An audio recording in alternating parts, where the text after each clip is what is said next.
crossed by an amazing network of ancient trackways. These remarkable routes are our oldest roads and have been travelled for more than 5,000 years. He's quite small, isn't he? He is small, but he's mighty. Small but mighty, I like that. Walked by pilgrims and traders, hunters and invaders, Celts and Romans, Saxons and Vikings, each track is bound up in myth, mystery and legend. Of all the archaeological finds I've come across, when I heard about it, my jaw actually dropped. I'm on a quest to connect the clues and rediscover the stories hidden among Britain's ancient pathways. I want to find out what it is that tempts today's travellers to go back in time and rediscover these mystic tracks. Do you reckon that's the North Star? It's not the brightest star in the sky, but it's probably one of the most useful. It's a bit like me.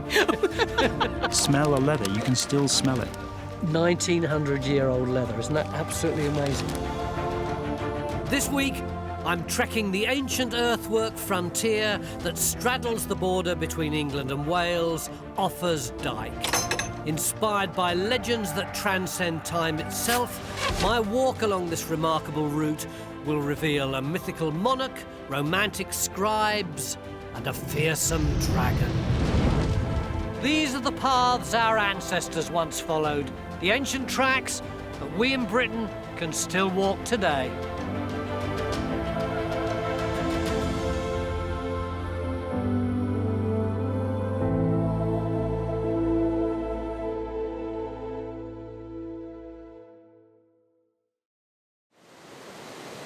My journey begins in England, on the shore at Sedbury, Gloucestershire, and the southern starting point of something quite remarkable. This is the mighty River Severn. You've got Wales over there, England over there, and since 1966 they've been linked by that beautiful, elegant bridge. And I actually feel quite at home here because I used to live just beyond that big stanchion there in Bristol, and I still support Bristol City. Come on, you Reds! But that isn't the boundary that we're interested in today. Just beyond that big cliff there is another boundary between England and Wales, one that's existed for over 1,000 years and is full of myth and legend. It's time to explore Offa's Dyke. Offa was an 8th century king who ruled over a large part of the English Midlands, then known as the Kingdom of Mercia. Offa's Dyke stretches more than 80 miles, dividing the two great nations of England and Wales. Through centuries of tribal conflicts, religious strife and local legends, this ancient border has helped define what it means to be English and Welsh. I'm going to walk north from the Severn estuary along the Offa's Dyke path, a modern reinstated version that follows the course of much of its ancient namesake. On my trek, I'll explore the borderlands between the ancient English and Welsh kingdoms of Mercia and Powys, finishing my walk as the Dyke crosses the River Severn again near Welshpool.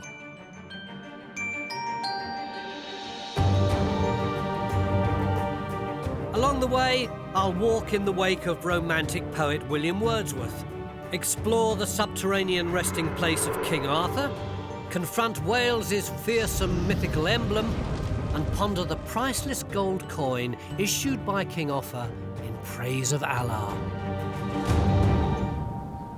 Offa's Dyke, a massive ditch and bank structure, has been around for more than 1,200 years.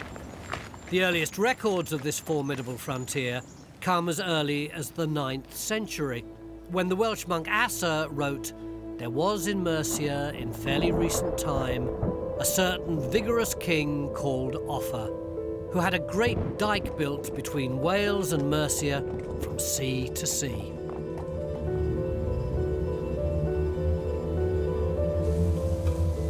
A lot of people have never even heard of Offa's Dyke, or have only got a vague idea where it is, and indeed it is quite difficult to find in the landscape for many of its miles.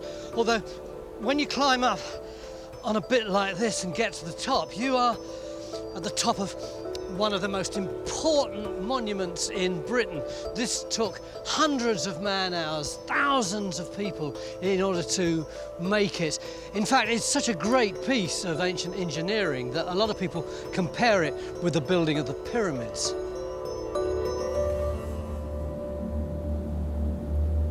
But unlike the pyramids, King Offa's extraordinary achievements have in recent times faded from view. It wasn't always this way. Offa created this massive earthwork, but he also created something else, which is much smaller, but is still remembered. And it's this. We've all got them floating around in our pockets, haven't we? The humble penny. Offa established the English penny, which still exists over 1,000 years later. At the time of his death in 796 AD, the penny had pronounced Offa Rex Anglorum, King of the English. But it actually represented this visionary ruler's global ambitions when it came to currency and commerce. I'll reveal more about this later.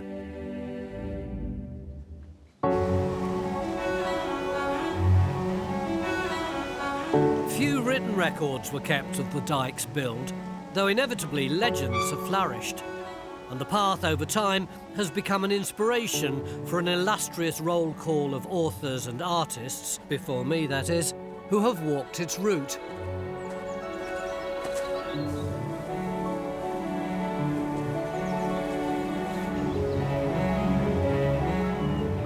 At this next ominously named stop on my journey, I've been promised a certain devilish sightseer and a feast for the eyes at one of Britain's most awe-inspiring views. Can you see that beautiful ruin over there? That, of course, is Tintern Abbey, and just below me, down this rather hairy little path, yep, there it is. That is the Devil's Pulpit. This book was written in the 1880s by Wirt Sykes, and he says, near Tintern Abbey, there is a jutting crag overhung by gloomy branches of the yew called the Devil's Pulpit. His eminence, i.e. the devil, used in other days and wickeder days to preach atrocious morals or immorals to the white-robed Cistercian monks of the abbey from this rock pulpit. In other words, here he'd be looking down at the monks, trying to seduce them into doing all sorts of disgusting things, but they were good and holy and noble, so they didn't get juiced up at all, and in frustration, he stamped his feet, and you can still see the marks on the top of the pulpit. Whereas, if he'd been a little bit more cool, he could have enjoyed this spectacular view, couldn't he?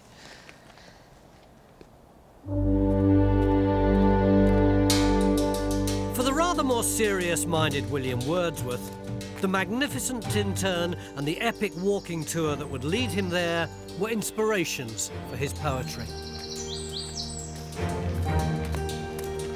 But it wasn't any old poem. He wrote it in the metre of someone walking along, so he was reminding himself of how he felt when he saw it. I've got the first few lines on this postcard here. It's actually called Lines Composed a Few Miles Above Tintern Abbey on Revisiting the Banks of the Wye During a Tour. Not the punchiest of titles, but I think you'll get what I mean about the rhythm of it. 5 years have passed, 5 summers with the length of 5 long winters, and again I hear these waters rolling from their mountain springs with a soft inland murmur. Once again do I behold these steep and lofty cliffs that on a wild, secluded scene impress thoughts of more deep seclusion and connect the landscape with the quiet of the sky. Dum, dum, dum, dum. See what I mean?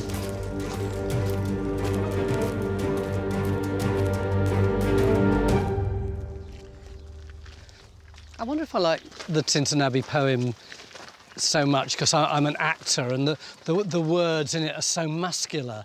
Was Wordsworth consciously recreating the way he walked in the metre of this poem?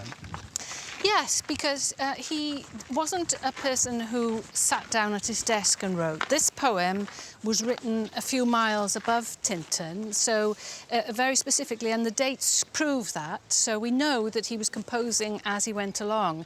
And Wordsworth would dictate his poetry, like Milton used to do. So he wasn't a desk poet, he was very much an action poet in the sense that he would be, as he was walking, he would use the rhythm of his walk. He was a prodigious walker, wasn't he? Yes, he was. I mean, he was a very athletic walker. He walked 1,000 miles across Europe one summer on a kind of cheap grand tour, and he could walk 20 miles without thinking about it. What would Tintern Abbey have been like in those days? Well, the ruins would not have been as quiet as they were now. For example, I mean, when Wordsworth was here, there were beggars living in the ruins of the abbey there. Poor people who he wouldn't have met if he hadn't just got out there on the road. That's right. On that note, I think I will say goodbye. Now, if I cross that bridge there, am I still in England? No, I think that's the gateway into Wales, so I wish you no blisters and good weather. It's lovely to see you. Yeah, nice to meet you. Cheers, bye.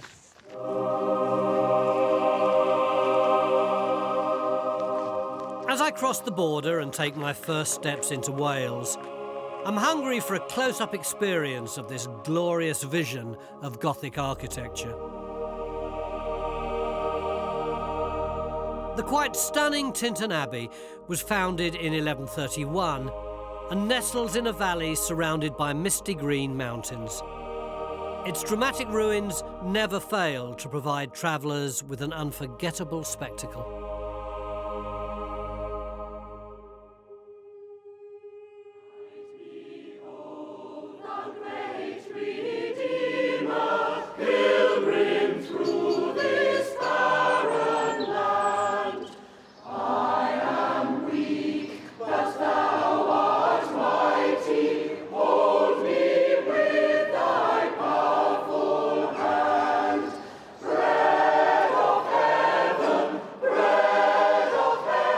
Wordsworth wasn't the only young artist to come here.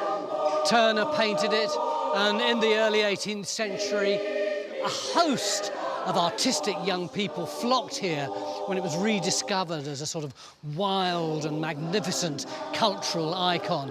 It's not difficult to see why they were drawn here. We call them the Romantics, and if there's one thing this place is, it's absurdly romantic. It's like a beautiful dreamscape which they recreated in words and oils and poetry. Who wouldn't be inspired by Tintern Abbey?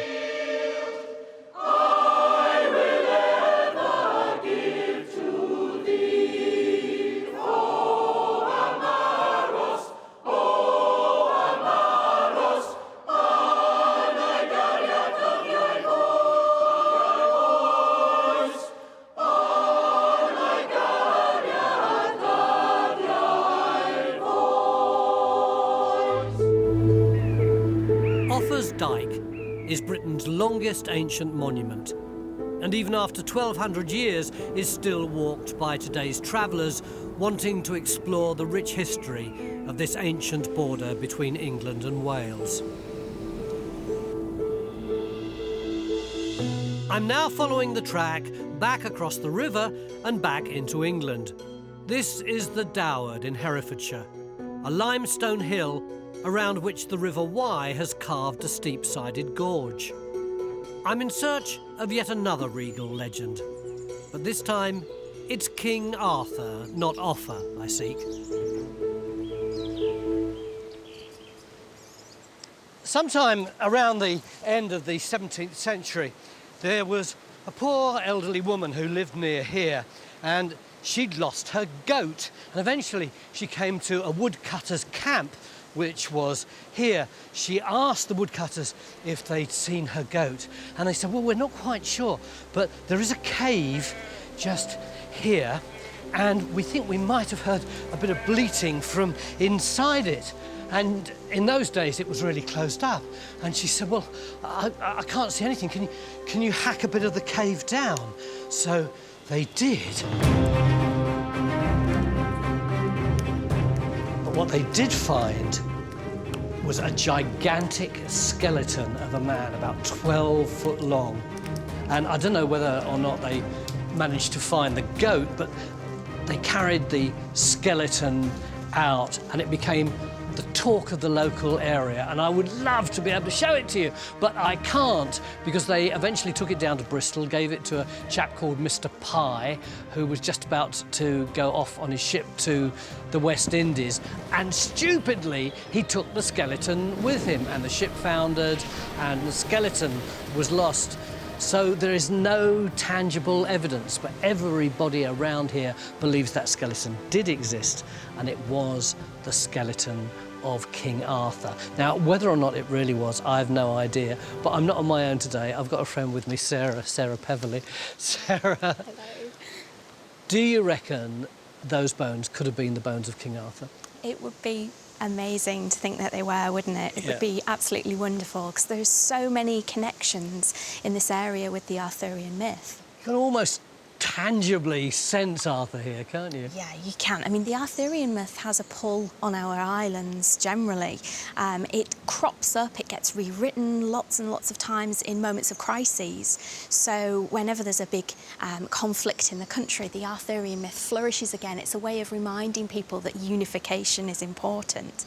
And of course, sites like this are absolutely integral to keeping that myth alive, because you've got that kind of otherworldliness about it. It certainly does feel very otherworldly. It's incredible, around here. isn't it? I mean, you can really imagine Lancelot and Guinevere cantering through this environment. Absolutely. I mean, this place is just so evocative, isn't it? It's got that kind of liminal feel to it, where you've got the supernatural and the natural worlds colliding. You can imagine a fairy or a dragon living in such a cave. I love that word, liminal. You've got the line between the mystery inside a cave and the reality of the outside. You've got the two countries, Wales and England, marked by that line of Offa's Dyke. This area is quivering with liminality, isn't it? It is, yes. Let's get out of here before we fall to pieces. Okay. We may not have found King Arthur in the cave that bears his name, but there are bones hidden in its dark interior.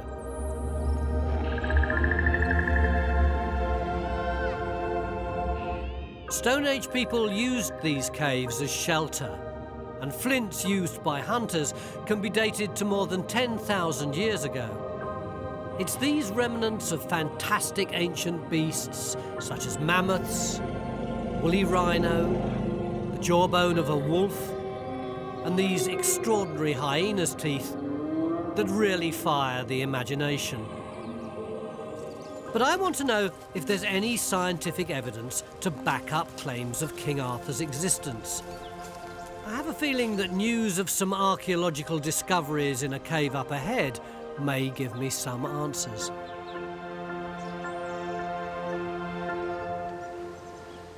It's a killer path. This is so skiddy. It's only a few hundred feet down there, but it must have taken me the best part of 20 minutes to get up here. Tim? What are you doing, mate? Trying to stand upright. This is really extreme archaeology, isn't it? It certainly is, yes. It does look pretty spectacular, though, doesn't It's an it? amazing cave. Are there any human beings associated with it? Yes, there are. Lots. And two in particular. The remains of two male individuals that date from about 600 AD. 600 AD? Well, that's perfect time for Arthur, It isn't is, it? isn't it? The Yes. Romans have just left. Yes. The Saxons have yet to arrive. Yes. And it's a period for Herefordshire and the Welsh borders about which we know very little. So we were very, very surprised when the date came back as 580 to 610 AD. Now, what might that be at your feet? Well, these are some of the finds, Tony. It's like a comedy bone. It certainly is, isn't it? I mean, it tells you how well preserved he was. So that's a femur. It is. That's a bit bigger than mine. Definitely. He was over 6 foot in his socks. Wow. Yes. What's that in the bag? This is most of his head. So, again, typical of the age, his teeth are very, very worn. Wow. You know, when you've got your teeth for 65 years plus and stone ground bread, you're going to get through it. But beautifully preserved. Well, we may not have King Arthur, but we've got someone from the time of King Arthur, and that's good enough for me. What an amazing find. And yet more historical finds and ancient tales, both real and imagined, lie ahead. I'm following the path north, recrossing the border into Wales, and travelling forward several centuries to discover the 3 castles built in the Minnow Valley as part of the Norman conquest of South Wales. Offa built his 8th century Dyke through the Marches, the border country between England and Wales. But it was William the Conqueror who resolved to add an extra impenetrable layer to Offa's mighty Dyke to sort out those lawless Welsh once and for all. When William the Conqueror came to Britain from France, he upgraded Offa's defensive line by putting in a load of castles along the Dyke. He knew that their sheer bulk and height would prevent his Norman soldiers from being hammered by the force of the mighty Welsh bowmen. These deadly arrows tore through the air and chain mail to strike fear into the Norman invaders. I'm intrigued that such a seemingly primitive weapon could create so much carnage. I know that the Normans were terrified by the Welsh bow and the Welsh bowmen, but what was a Welsh bow? Well, if we put aside the starry-eyed romanticism of there being a Welsh longbow, there isn't really a great difference in the actual bow itself. It's more from the material that it's made, but more importantly, the use of the bow, how they were actually deployed by the Welsh, basically rebels, guerrilla warfare fighting. So this is a real guerrilla weapon? Yes. It's not like King Arthur's Excalibur that unites the whole country. This is like your AK-47 of its day. It's not a precise sniper rifle, but it does its job for a fight very quickly. So are you going to have a pop at our little square bloke? I think I can do that for you, yes. I'd like to see that. OK.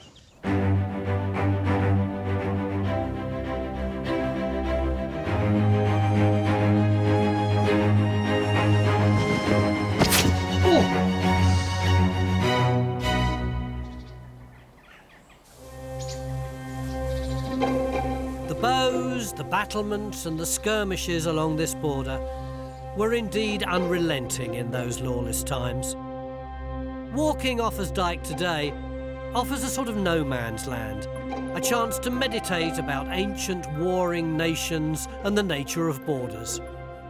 And then on to St Cadoc's Church at Llangattock Lyngoed, which is in Monmouthshire. This beautiful whitewashed exterior may seem serene, but within lurks yet another reminder of the bloodthirsty conflicts and the return of another legendary warrior.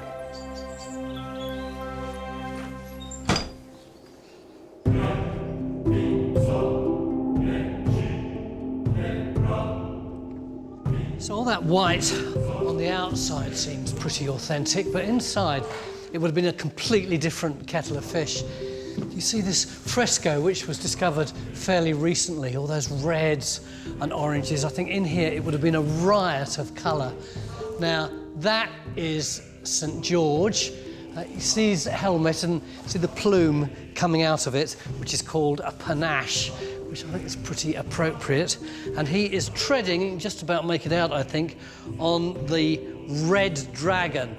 Now, whether that is simply a symbol of good triumphing over evil, or whether it's the English stomping all over the Welsh, I have absolutely no idea. You can be the judge of that. I'm not going there.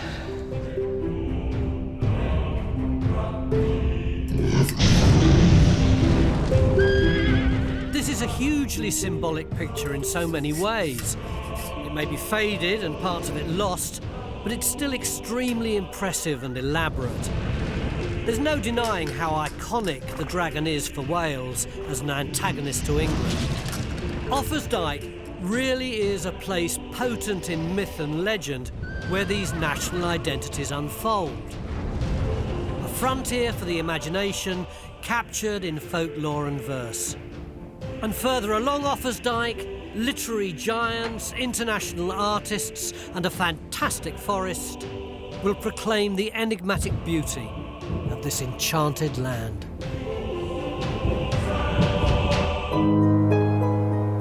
Stretching up to an impressive 18 metres wide and 3 metres deep, Offa's Dyke is the immense 8th century frontier that divides England and Wales.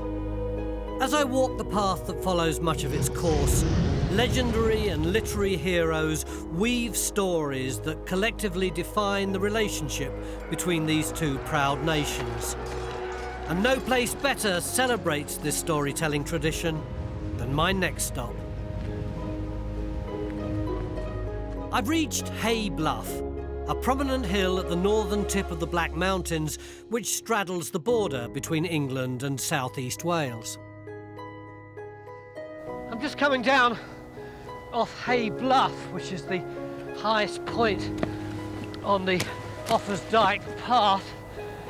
It's a bit of a slog, but it's really worth it because you can see all over Herefordshire. Great views. And now I'm going down there to visit one of my favourite events, certainly my favourite festival in the whole world. The Dyke has led me to Hay on Wye, the town of books. Half English, half Welsh, and a modern mecca for lovers of the written word. In a setting that has itself inspired so many wonderful writers, could there be any more perfect place to celebrate the book?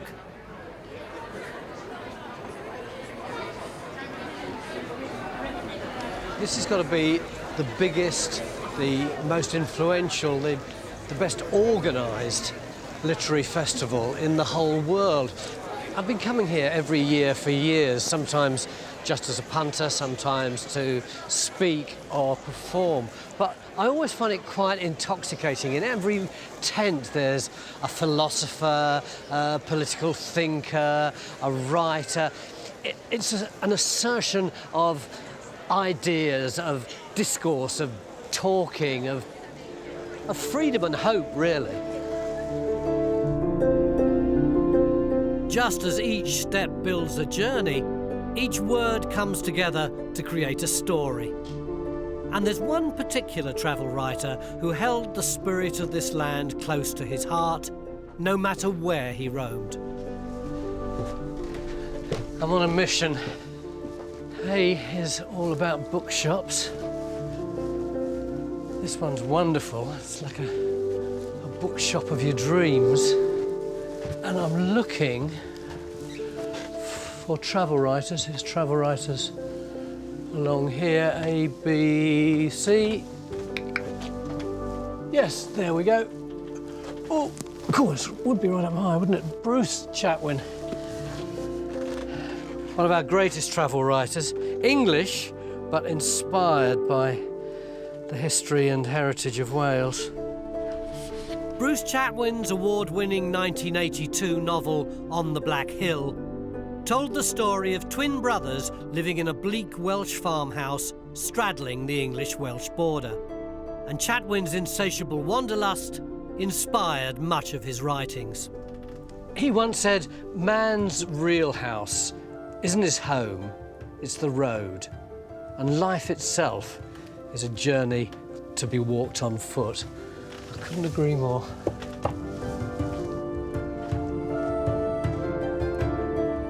Chatwin died aged just 48, having only published 5 books, but his reputation as one of our finest writers was already secured, and his literary influence continues to this day. You've written about this place, haven't you? I have. I wrote Running for the Hills, and if I could have done, I would have called it On the Black Hill. But unfortunately... Someone got there before you. Bruce Chatwin nicked my title 20 years before, yes. And he dug up the dirt, the stories, the myths and the legends of a whole swathe of Herefordshire and this side of Powys, and he takes it all and he puts it into On the Black Hill. And it's wonderful in that it's the story of the place in terms of time, which isn't linear, but cyclical and goes with the seasons. And that's how I experienced growing up here. I think there is a deep truth there about how time happens in this region. There must be loads of stories about this place. It's thick with stories, so we could start over there with the Neolithic, and we can move through the Romans, the Normans, Second World War, and right up to the current. They're the best fields in the valley because there was an almighty battle between the English and the Welsh down there. And, of course, the blood, according to my godfather, soaked into the soil and made it fresh. I'm so conflicted about Offa's Dyke. On one hand, it seems to me this very old, ancient thing. And on the other hand, it's really quite young compared with an awful lot of British history, isn't it? It sounds old, doesn't it? The Offa is old, Old English. It sounds like a way back. But then compared to around here, I mean, we measure time in quite different ways. I mean, so this is old red Devonian sandstone that we're standing on. I think it's 365 million years old. And all this would have been a sort of shallow lake at one point in the Pliocene. So, no, he's really quite recent, isn't he, Old Offa? Where's the border? The border's directly behind us, so you can feel the weight of the mountain behind us.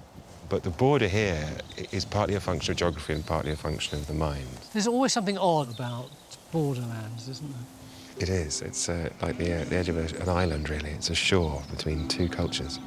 And you know what? If we'd been up here 2,000 years ago, I bet someone like you would have been telling someone like me similar stories from the previous 2,000 or 3,000 years. It's a lovely thought, yeah. As well as On the Black Hill, Borderlands also inspired Bruce Chatwin's seminal travel book In Patagonia, with its tales of Welsh immigrants settled in the vast South American region that straddles Chile and Argentina. And here, on the crest of Hurgest Ridge, high up on the path, there's a little piece of Wales that will be forever... well, we shall see.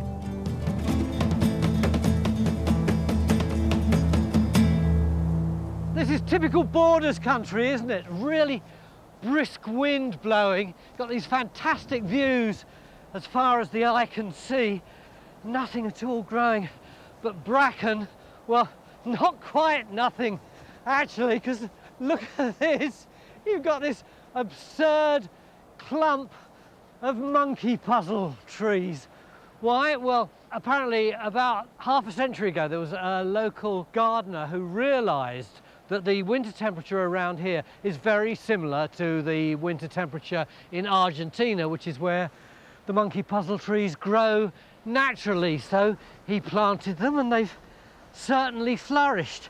So in this funny little oasis, you're suddenly in Patagonia. I'm sure Bruce Chatwin would really have approved.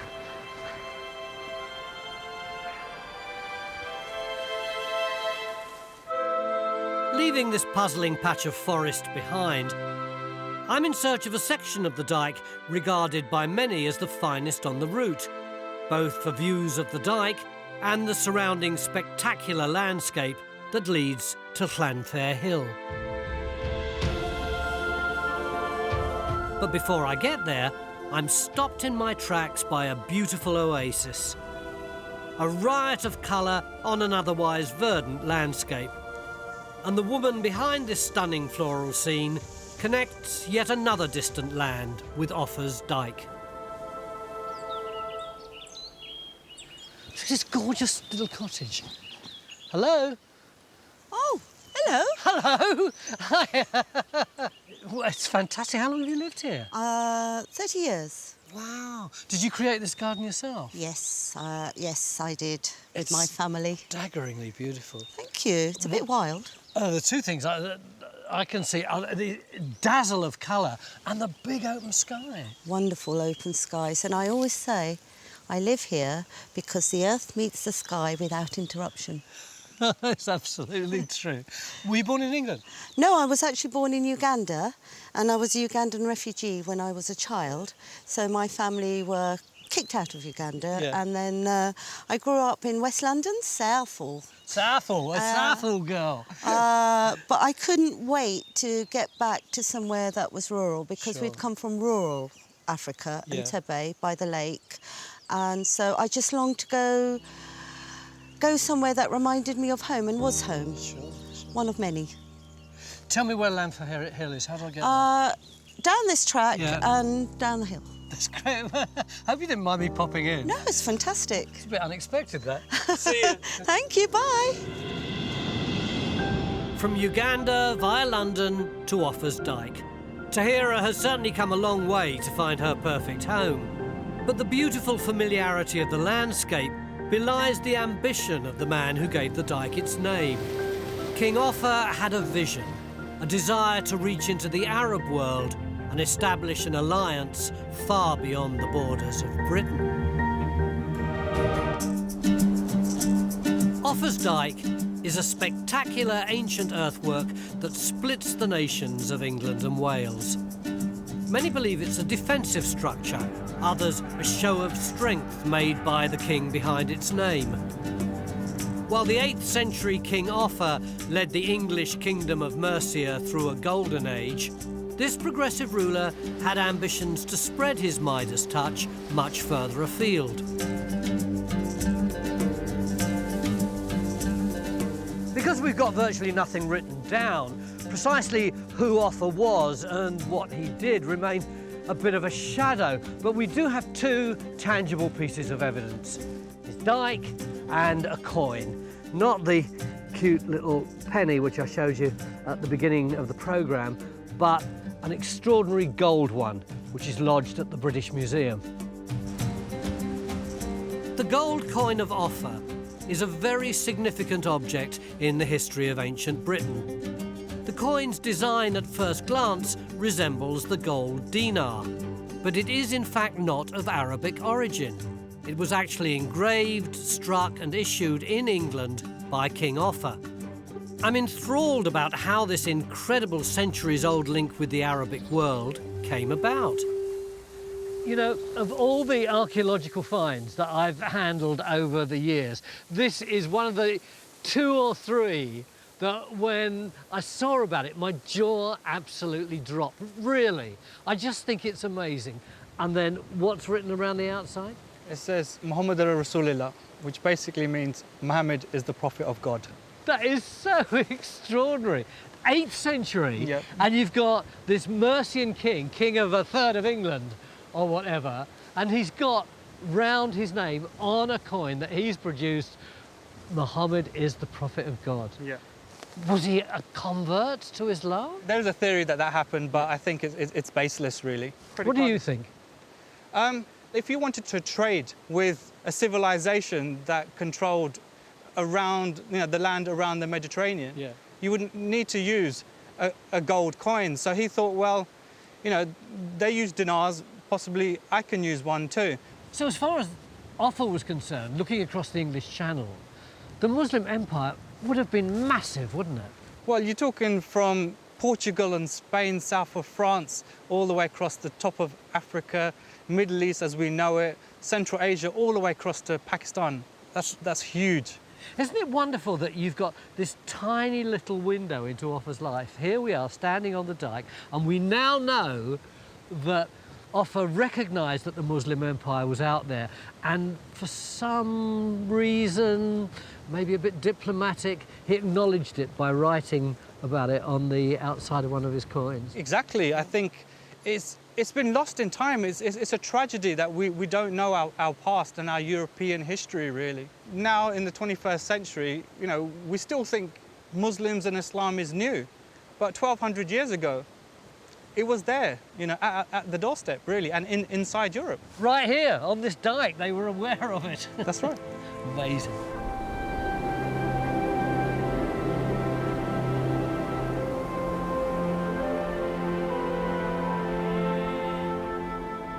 One of the annoying things about doing a long walk like this is that the whole procedure does tend to get a bit insular. You're constantly being confronted by the things close to you, and even the horizon looks like you're looking at the whole world. So it was really reassuring to come face to face with Offa's coin and know that the man who built this dike wasn't only thinking about this area, but was in some way engaging with Rome, the far side of the Mediterranean, and maybe even Baghdad and beyond. The idea is tantalising. Offa's gold coin connects cultures across continents in an age 1,200 years ago, when such an achievement might be thought improbable. To think what little we know of this enigmatic ruler. If only his story had been written down, but it wasn't. And I must satisfy my curiosity with a walk along the great dike that honours his name. What lies ahead is a link that honours a much more modern monarch. Northwest of the town of Knighton in central Powys, the county named after the ancient Welsh kingdom, I approach the vantage point of Beacon Ring, and I have time at last to reflect on this beautiful, fertile land and my journey along Offa's Dyke. My intriguing final destination lies ahead. At first glance, this hill is just a dense circular wood flanked by jarring modern-day transmitter masts. But there's more to it than that. This would have been an amazing strategic viewing point in the old days. Look, you've got England laid out in front of you there, then you've got the border, and you've got Wales all the way along there. It's called Beacon Ring, but there's something rather curious about it. It's an old hill fort, but it wasn't just used in the Iron Age, it's crammed full of history. The Britons fought the Northumbrians here, it was used in the War of the Roses. But look, it's jam-packed full of trees. You've got beeches, you've got conifers. What is a forest doing in the middle of an Iron Age hill fort? And as I'm about to find out from a custodian of this beautiful Welsh landscape, this peculiar juxtaposition of the old with the new crowns this elevation in more ways than one. Paul, I'm sorry to disturb your work, but this does seem a bit odd to me. I've seen hill forts with 1 or 2 trees in, but you've got a whole copse in here, haven't you? Well, it's actually a plantation that was put here in 1953, and partly to commemorate the coronation of Her Majesty the Queen. And what would it have looked like? Well, it's a combination of spruce and beech trees, and the monogram E2R is picked out, so you can see that from the air. Well, you say it can be seen from the air, but it just looks like a great big mound of trees now, doesn't it? Well, it does from here, and it is slightly overgrown. They've reached maturity, and our programme over the next few years is to try and remove them gradually, as we have done here with the vegetation on the ramparts, and return it to its natural grassland state. It's intriguing, isn't it? We've got a bold statement by one monarch in the Dyke, and then we've got a bold statement about another one on the hill fort, which you're about to whip out. We're going to gradually return it to its earlier natural state, I think, is how I would put it. Have you mentioned it to the palace? I'm afraid not, no. I should. OK. I really should. On the ground, the effect is invisible, but from the air, it's remarkable. Enjoy this unique view while it lasts.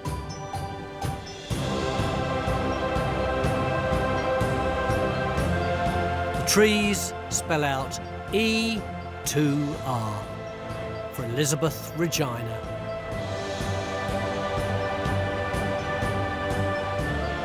These trees are mere saplings when compared with Offa's Dyke's amazing 1,200-year history. As I've discovered on my walk, this ancient route defines the very essence of what it means to be English and Welsh, and will no doubt continue to do so for many generations to come. This impressive frontier may have been built to draw a line between England's sword-wielding patron saint and the fiery red dragon of Wales. But over the centuries, it served to strengthen the national pride and cultural identities of both these border peoples and allowed us, step by step, to truly celebrate this historic boundary. I'm finishing my journey here, where the flow of history meets the flow of a river. And like the ancient Dyke, the slow-moving river meanders between both countries, blissfully oblivious to any modern border. I'm at the end of my journey now. This is Welsh Pool, and over here is the largest sheep market in the whole of Europe. Doesn't look much at the moment, but it's Sunday, so it's closed. Over here is the River Severn. I've walked 90 miles or so, and ironically, I've ended up by the side of the same river as the one where I started. This walk has been about trying to discover something about this strange border country that we call the Marches, and also to learn a bit more about King Offa. Have I succeeded?